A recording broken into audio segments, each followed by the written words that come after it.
রাজনৈতিক বিশ্লেষক মাহমুদুর রহমান মান্না উনি বলেন, দেশের এখন যে পরিস্থিতি, মানুষ কিছু হইলেই এখন শেখ হাসিনাকে স্মরণ করে, বলে শেখ হাসিনাই ভালো ছিল, শেখ হাসিনার সময় দেশ ভালো চলেছে, এখন দেশ ভয়ঙ্কর চলতেছে। তাইলে এরাই তো আন্দোলন ফান্দোলন করে শেখ হাসিনাকে তাড়াইছে, শেখ হাসিনাকে ফ্যাসিস্ট ট্যাগ দেওয়া হয়েছে।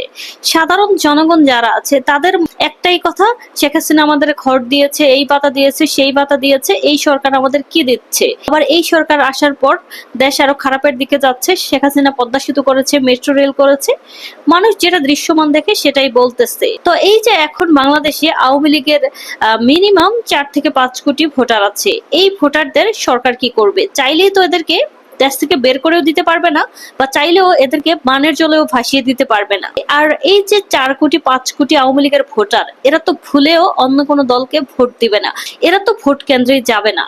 তো এই যে আওয়ামী লীগ দলের যে ভোটার সংখ্যা, এদের বাদ দিয়ে ভোট করা, তার চেয়ে আমি মনে করি আওয়ামী লীগ দলকে ভোটে অংশগ্রহণ করতে দেওয়া উচিত। এই টাইপের মন্তব্য করলেন রাজনৈতিক বিশ্লেষক মাহমুদুর রহমান মান্না।